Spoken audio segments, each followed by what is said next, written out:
Hey guys, welcome to another episode of the Tampa Bay Real Producers Podcast. This, of course, is the podcast that is made for real producers, by real producers, and with none other than and our partners of Tampa Bay Real Producers as part of our partner series. So today we get to hang out with one of those partners, which is Jeannine Smith with Cardinal Finance. Hey Jeannine, good to have you here. Yeah, no doubt. Excited to kind of dive in more to your story and for people who might not know you and who you love to serve and why and all that fun stuff. So Jeannine has been a partner now over, a year and a half, I want to say now with Real Producers? Probably been a couple of years. Does that sound right? Okay. So you might have seen her at some of our events. Jeannine attends a lot of our panels at Whiskey Cake and other events that we've put on over the years. And I know she's connected with some of you out there in the community. So let's tell a story a little bit about just your background. Did you grow up in this market? If not, how you found yourself in Tampa Bay, and eventually how you got yourself into the lending world? So I'm not originally from Tampa Bay. I'm originally from New York City. Yep. But I met my husband of 26 years. We met in Hawaii. Wow. When he was in the Navy in Pearl Harbor. And then we've kind of traveled, been stationed different places. And what were you doing in Hawaii? I was just living in Hawaii. Nice. I did 1 year of national exchange student my junior year, and then went back for what I thought would be a couple of years, and stayed a little longer. So not a bad place to visit, right? Yeah, it's a great place to live. Love My it. cousin who graduated from Annapolis was stationed in Pearl Harbor, and I remember visiting her out there with my mom. And it was awesome. We had a great time. Did the helicopter flight over Pearl Harbor and in like where they filmed Jurassic Park and like the waterways back there in the jungle, and obviously checked out the North Shore, all that fun stuff. Yeah, I love it there. That feels like home for us too. Well, of course, now we've been in Tampa since 2015. Then did you come here because of his military connection? Yes. Okay, that makes sense. So I actually started in lending in 2007 while we were stationed in Mississippi. Okay. So I didn't know anybody, not from there, new to lending.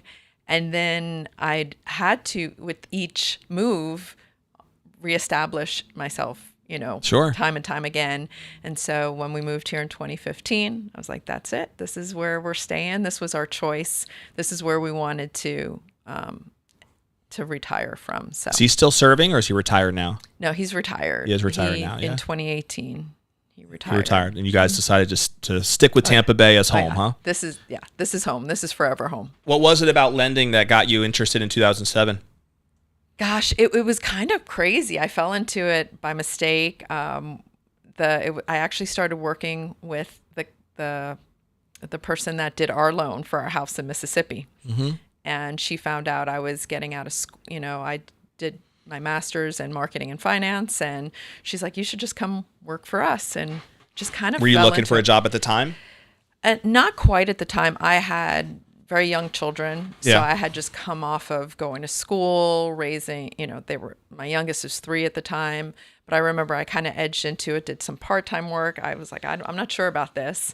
And then all of a sudden it just kind of gets in your blood. Yeah. And I've been doing it ever since. Yeah, I mean, you've been doing it, what's that, 14 years now? 15 years? No, longer than that. Yeah, 17 years. Yeah, my math isn't good. 17 years, and you've seen different markets, that's for sure, of the ebb and flow since 2007, some of the boom years and some of the more lean years, I guess you would say. Right. And so what do you think, in your opinion, has been some of the keys to just staying in the business, right? Staying sustainable over those boom years and lean years when a lot of people probably leave the business during those years? Well, the thing for me first was I didn't, everybody talks about 2008 and how bad it was. Well, I didn't know any different. I was new to the business. Right. And that was your first experience. I had my head down and I was just doing loans. Yeah. And didn't know any different. So now when you look at this economy, I think there's a lot of noise out there as well. Not to say that it's not a tough market. It is. Yeah. But the same thing is it's kind of keep your head down, focus on what you can control, and the rest, everybody will come out of this just fine. Sure. Yeah. No doubt. Is there a particular year that stands out in your mind for any reason in your career so far? Well, the busiest years were 2020, 2021. That was Sure. a mix, of course, of purchase COVID, business. post-COVID. Yes. Yeah. And rates going down and refinancing. So that was very busy. But then it led into where the market just there wasn't enough inventory because the rates were so low. There was so much demand. So now we have these rates where I know they're much higher than the lows of the low, our lowest. But just thinking back, when you said in 2007, when I started, conventional rates were in the sixes. Sure. And so I think everybody's in the mindset now of when are they going to drop down and, to the threes again, and which I don't see happening. So I think people just need to get used to the fact that this is, this market might come down a little bit, but this is where the market is. Right. And what happened a couple of years ago is not the norm. That's a little unique. And also, if rates were to drop for buyers out there right now, if rates were to just drop, it would create that same, there's just not enough homes for that demand. Right. So that's why I tell everybody, I'm like, find your house now. Yeah. While you don't have to compete with 30, 50 other people. Right. And then if and when rates do drop, then you refinance that. Yeah, makes sense. It's the whole adage of what is it? Marry the home and date the rate. Isn't that the theme? I think right? that was That's the theme I've heard many times. So you have a specific, niche, I would say, that I've gotten to know you as, which is serving this military community, right? I know if you can see right here, we did a spotlight on Jeannine, and the article here in Tampa Bay Real Producers was really about her, a lot of the article anyway, was about her specific niche in serving the veteran community. You just heard her talk about her husband, of course, as being an obvious reason as to why there would be a tie there. But has it always been something that when you got into lending, you knew you were going to try to serve? Has that been a passion for you since the beginning? Did that evolve over time? It has. Well, I remember when I started out, I started teaching classes at a local Air Force base there in Mississippi and giving the education. And that's always been where my heart is. And also because there's that void there, we don't get the education we need. So basically, there's just very limited knowledge, or now it's getting a little bit better because of the internet and everything else. But really, veterans didn't know all the great benefits with the VA loan. And then what I've seen happening over the last couple of years, especially here, because we've lived in different communities. When we lived in Colorado Springs, it was very much a military community. Here we have, MacDill Air Force Base, but I wouldn't say it's a military community. And so you have pockets that are very comfortable and familiar with VA loans, and then you have others that might not be as comfortable with it and know what a great program it is. So that's kind of my mission, is to educate veterans on all their great benefits so they know if anybody tries to talk them out of it, what they're giving up. And then educating realtors. Like, I will come speak to any realtor group to just talk about all the great niches and how you could win business with VA loans. So what are some things that you think people should know about that niche, the VA loan options that are out there, whether they are a veteran who might come across something like this show, or obviously our audience is geared towards agents, Sure. Agents who probably aren't completely educated on the options there with the VA side, that you think they should know as they come across clients that are veterans. What are some of the important things that you think are need to know right now?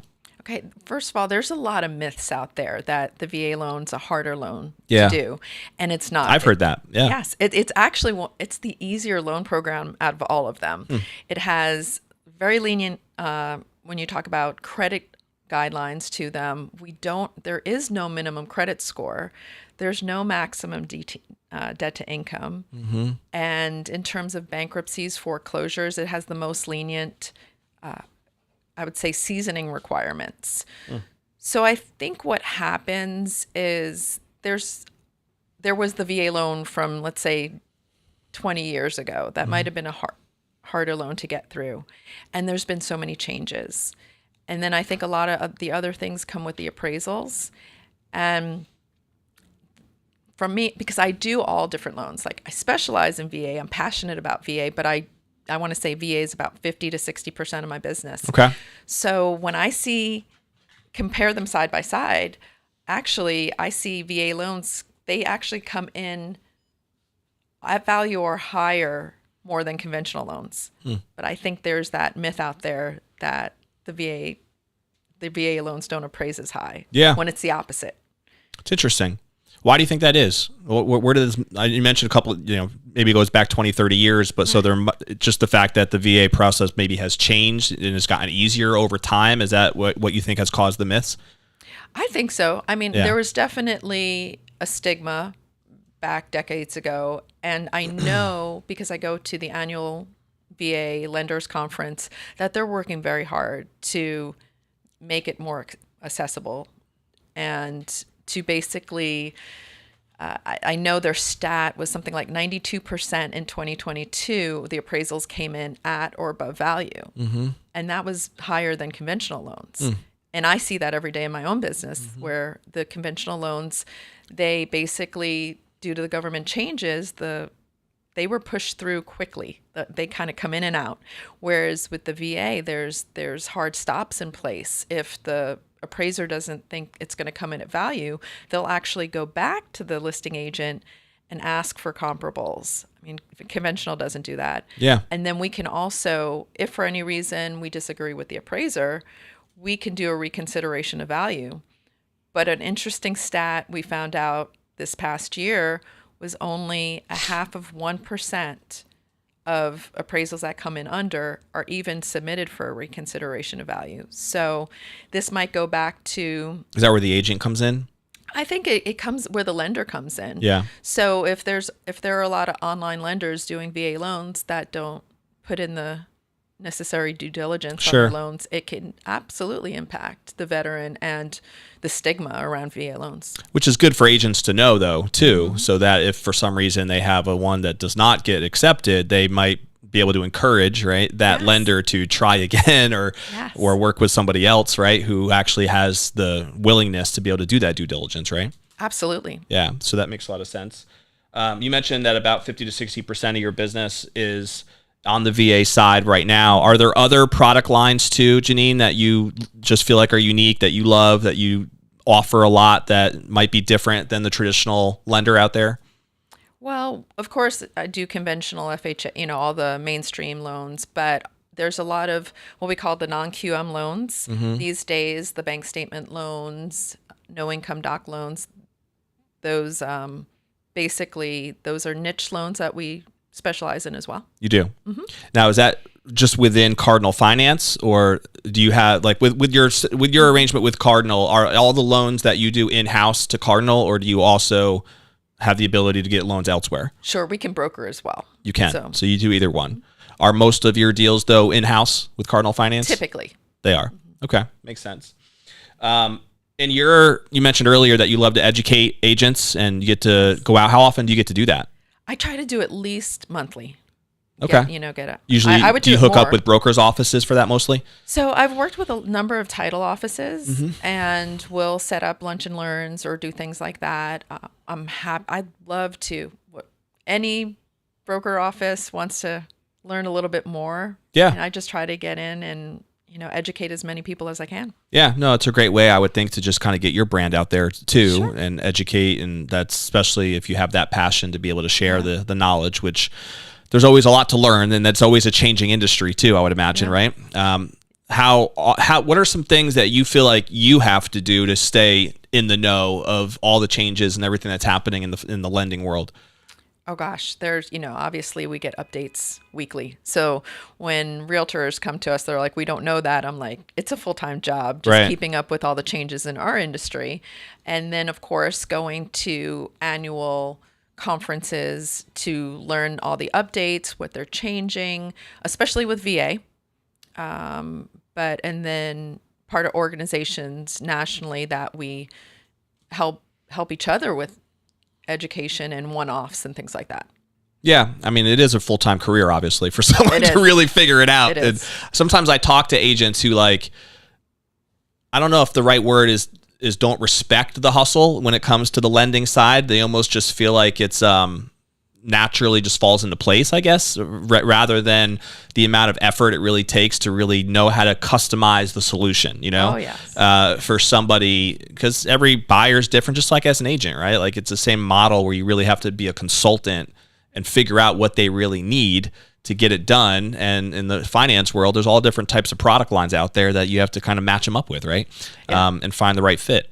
Because we're all the same team. We're trying to get to the closing table together. Right. In fact, it's funny, when I left, when we moved from Mississippi, a realtor partner at the time ended up taking over my position as a lender there, and we would go back and forth, and I would answer any questions. And I remember she's like, Jeannine, you made it look so easy, because there's a lot going on behind the scenes. Yeah, Yes, I'm sure. any lender could tell you that. Yeah, it makes a lot of sense.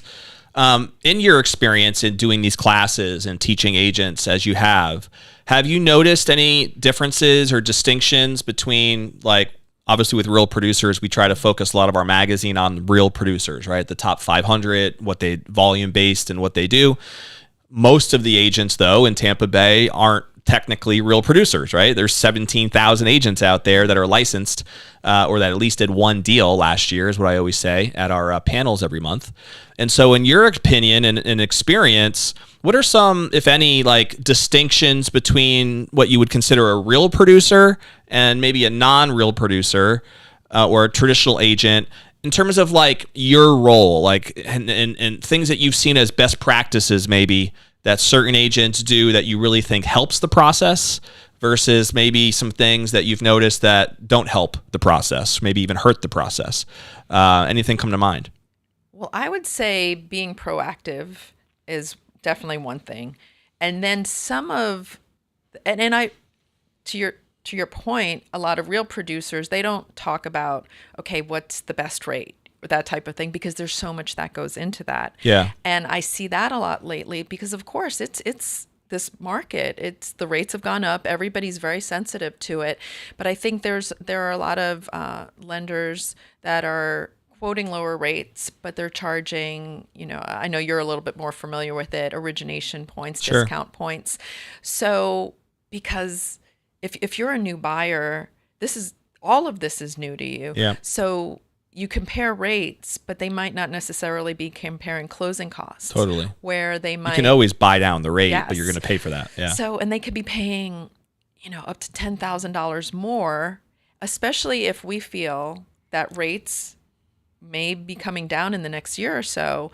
This is something that looks really good on paper, but it doesn't really help the client. Totally. So I think the lender's there to help educate on the different options.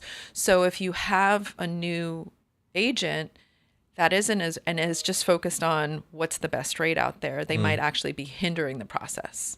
Yeah, it's a great point. Like, it isn't just about the rate.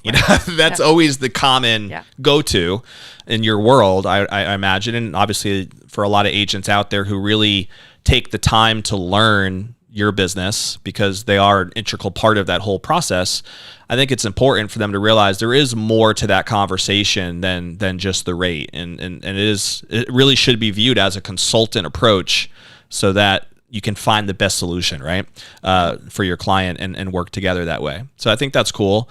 Anything else that you feel like you've seen be a win-win type partnership for the agents that you love working with? Is anything else come to mind that has been, kind of certain characteristics or qualities that feel like this really is what makes these partnerships go great?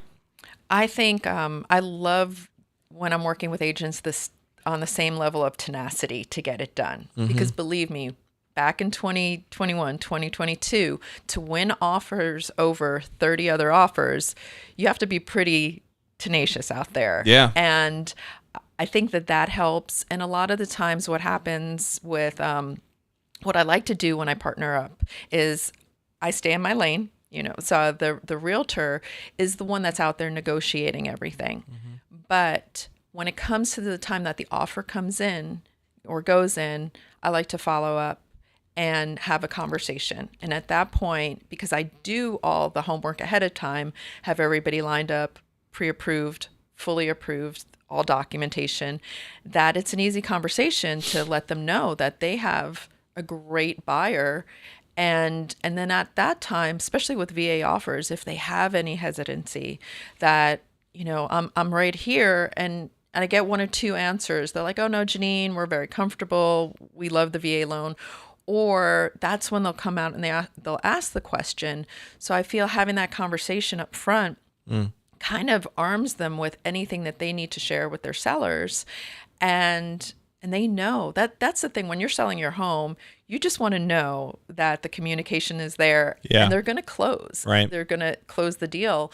So I think that was the important part. And I've never not all the deals have closed. So, and Nice. that's important, working with somebody local, because that's my reputation on the line, to get Did you say all of your deals have closed? Unless for some reason a buyer has backed out of their contract, all of my deals have closed. Gotcha. Yeah. Which is a big statement, because I mean, statistically speaking, isn't it true that it's like something like 50% of deals that go under contract never make it to the closing table? Are you familiar with that stat? Not my stat. Thankfully. And that's another thing where I get calls from, agents that I work with, and they're on the listing side of a deal, and I'm not going to name names, but we'll just say your typical VA online lenders. And the sad part is they don't look at the documentation up front. Mm-hmm. They don't pull certificate of occupancies. That's something VA, for the veteran, they don't do that up front. So all of a sudden they're 3 weeks in, and they get the call. They're like, this person doesn't qualify. I mean, that shouldn't have got past day one. Right. So when you're at that point, and I'll put out there to all the, agents listening to this call, that your VA buyers are the ones that are most likely to get to that line, closing, because investors, we see, they might go into it, but right. If something happens and the numbers don't completely pan out, they're the first ones to bounce, right? Yeah. So yes, except for the fact that if, let's say, I'll say, like, if an appraisal came in lower and they couldn't meet somewhere in the middle, or if somebody walked away from it. But I rarely see clients walk away from deals too. Well, that's awesome. Yeah, I mean, I think it's got to be one of the most frustrating things in your line of work, and I think for agents too, right, is to have all that work go in and then not have it ever get to the closing table. And I can't even remember where I heard that stat, but I think it's factual, and it's kind of a crazy stat, that many deals that go under contract don't make it, to the finish line. And so obviously a lot of that has to do with the professionalism of the lender, right? And their ability to offer solutions when a problem might arise. And the agent, of course, is very integral in that entire conversation as well. So it's truly is a team effort across the board, which is why we try to do our best with even something like Real Producers to try to create a community that people can collaborate and hopefully have those open lines of communication. But I'm impressed, and congrats on having some high percentages when it comes to getting the job done, right? The closing table, that's the goal. So we did mention a little bit about how you serve, say 60% of your business on the veteran side. And we did also talk a little bit about your husband, of course, his background being part of that reason why. Are there any other reasons for you, Jeannine, as to why that community is a passion for you? Anything that you've noticed that's just different about that niche compared to any other? Well, it's our family. Yeah. That's just how I feel about it. I feel that we've been blessed, with my husband's career. Obviously he's retired now. I've had a great career in lending, and it's more about giving back. And we also, bless you, Rob. Bless you. So we bought another thing. We bought in every duty station. And I was telling somebody the other day that our part of our net worth through real estate is more than our combined retirement plans. Yeah. And to know that, and I think so many military, they go from place to place because of course we move a lot, and they don't want to take on that commitment to say, this is an opportunity to build wealth if you're doing it the smart way. Yep. And that's not getting in over your head. We've had these homes where we would rent them out afterwards, that type of thing. So to be able to share that with people to help other military families gain wealth through real estate. Yeah, that's very cool. And especially in some cases, if they are struggling, I would say, like from their experience in the military, knowing that there's help there, right? And there's like a bridge to hopefully get them to a better future. But even though I guess from my understanding in the military, they do have pretty good retirement plans and, lifetime packages. But I guess from a wealth perspective, it doesn't mirror or match anything close to what you can do in real estate. Right. And it's the same as anything, but the fact that we do move, every few years, it does make it a little harder to do something like that versus where somebody, even though what's the stat? They're in their home for maybe 7 years on average, and then they move to another home anyway. But where somebody's in one place and one job they can probably do this with a lot more ease than someone that's traveling from state to state or out of the country. Yeah. No, it makes a lot of sense. Absolutely. So what gets you excited, Jeannine, when you look forward, like the rest of this year, moving forward, beyond this year? What does the future look like for you? What are some of your goals, if you wanted to share that, or just even if it's just industry specific that you think is exciting around the bend? What gets you fired up when you think about the future? I think just kind of I've gotten to the point where I could go on and educate and work with so many new people. And that's something, and then also just the fact of, now family's grown, 3 boys, and so proud of that. More, that's what I'm most proud of. That's awesome. I love what How old are your boys now? They are 30 and 24 and 21. Now, do they live around here? So the two youngest live up in Temple Terrace. Okay. And the youngest, he's finishing up at USF. Nice. And so, yes. Any grandkids yet?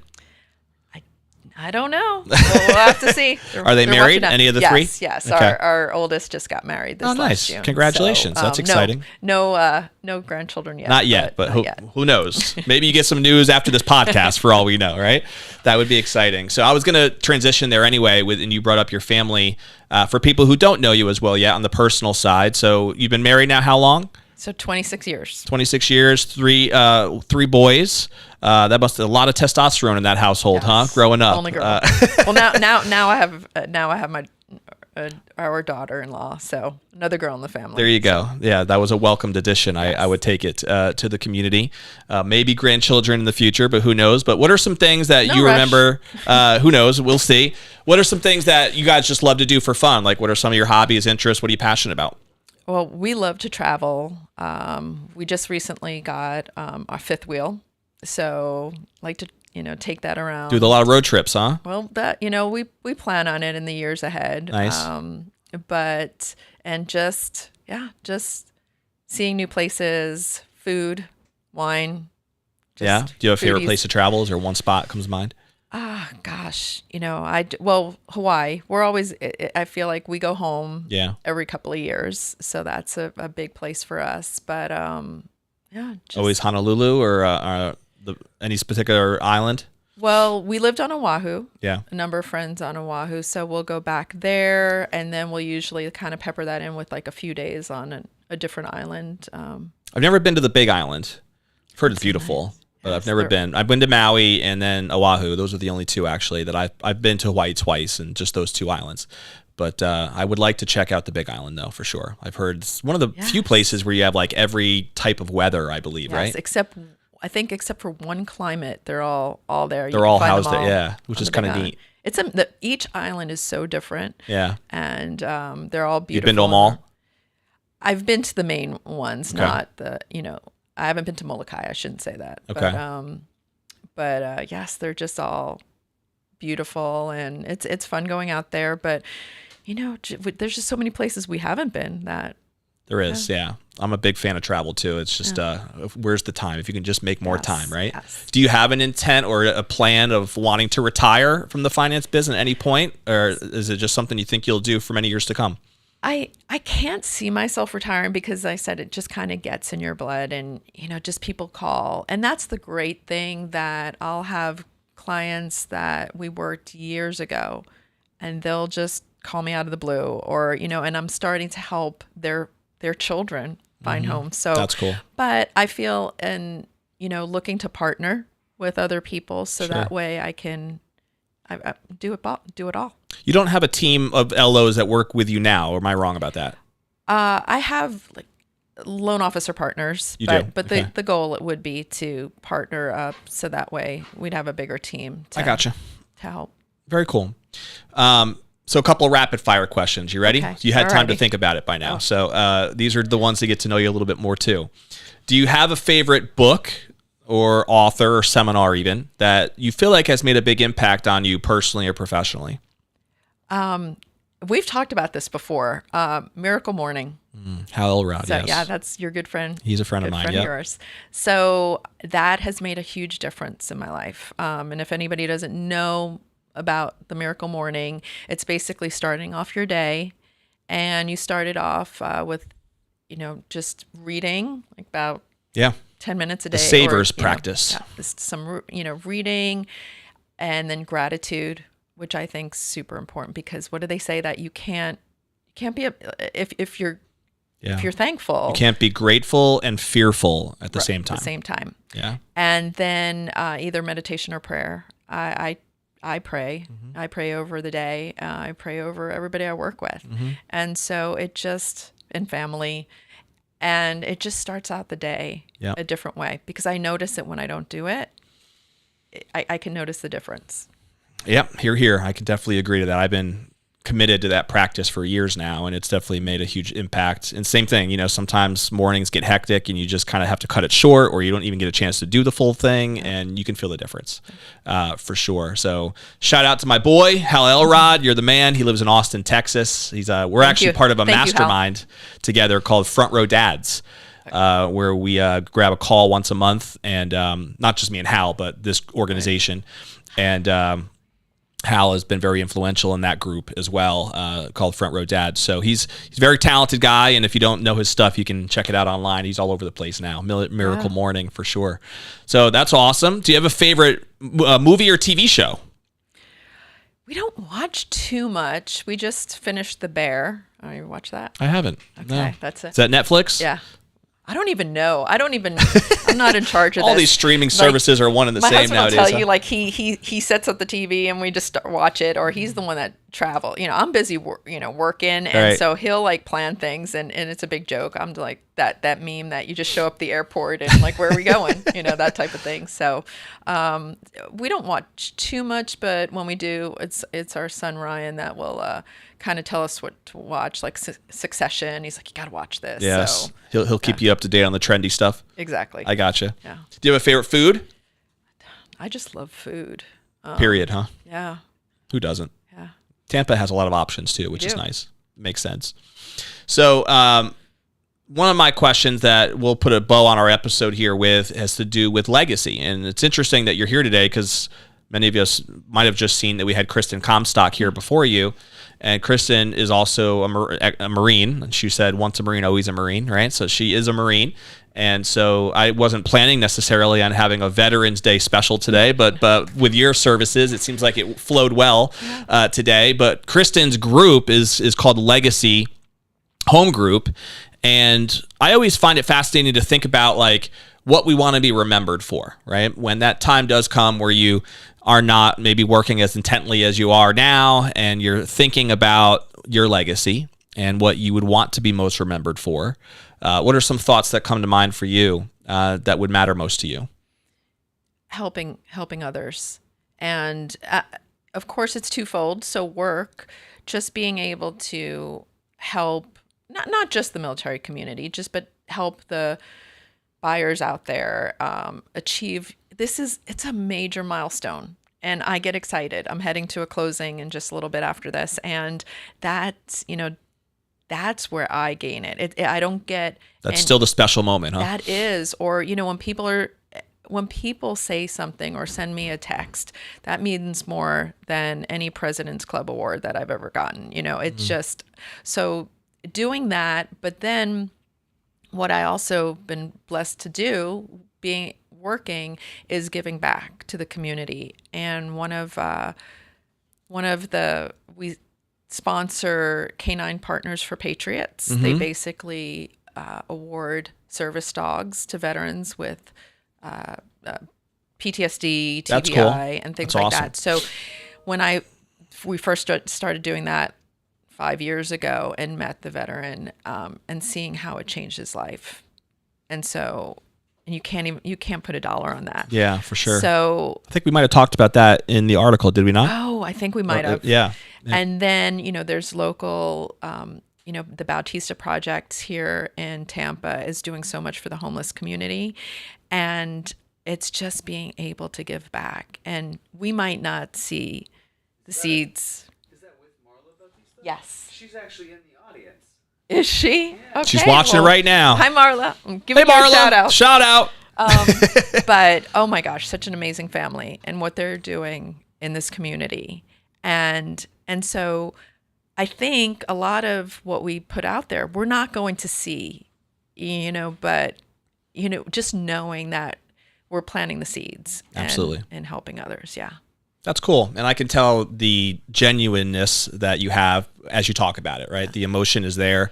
And the causes that you mentioned are all doing great work. And so if you're somebody watching or listening to one of our episodes and you want to get involved with some specific organizations that you feel like really are serving a lot of your causes I know are tied to the military and the veteran specific community, but there's a lot of amazing causes that we even spotlight in Tampa Bay Rural Producers to try to bring some awareness to them, among the ones that you just mentioned as well. So we'll put a bow here on our episode, but for somebody who might want to follow up with you, Jeannine, based on our conversation, maybe a veteran or an agent who wants to have you come and talk at one of their broker possibly, what's the best way for someone to reach you? You can call me direct. So my direct number is 727-772-3459. Perfect. And We'll I'm get on that social number. media as well. Perfect. We'll get that number up on our description as well, and you can follow Jeannine Smith, Cardinal Finance, anywhere on major social platforms. Do you have a favorite social media account? I do a lot on Facebook. There you go. Find her on Facebook, people. Find me on Facebook. You're good to go. So let's put a bow on the episode with a challenge, which we always do. For anybody who has taken the time, like Marla, to watch us live on Facebook or on our YouTube channel, or you're watching this episode or listening to this episode through any of the podcast platforms that are out there, take a specific action step from this conversation that Jeannine and I just had so that you know that the time that you invested in watching this will be worth it. What is one thing, just one thing that you can do to move forward to help you personally or professionally, take a step. Maybe it's literally reaching out to Jeannine just to have a conversation, right, about the veterans or her products or her services. Maybe you need to do a little bit more research on a specific product or service. Maybe you're an agent who might want to invite her to come talk at one of your office, and that might be a great thing to look into. Possibly it might be picking up the book Miracle Morning, right, and reading that. I know that that's been a game changer for me personally. Whatever it is, there's a bunch of different things that Jeannine and I got to talk about. She mentioned a bunch of different products today, from VA products to non-VA products to things that she busted some of the myths when it comes to the VA products that are out there. So do something, right? Take an action step that's going to help you move forward. And if you do that, then that's really the purpose behind why we do what we do. We will see you, of course. If you don't already subscribe to us on YouTube, please do, so you're getting notified every time that we have an episode drop, which is every Friday, by the way. And so all you got to do is click that little subscribe button and you'll be notified every time we have a new episode. And of course, you can follow us on all of our major, socials, Facebook, Instagram. We even, I think, have a TikTok nowadays. So that's where all the kids are. So we're there too. But all right, guys, we'll see you on the next episode of Tampa Bay Rural Producers. Stay classy. Later.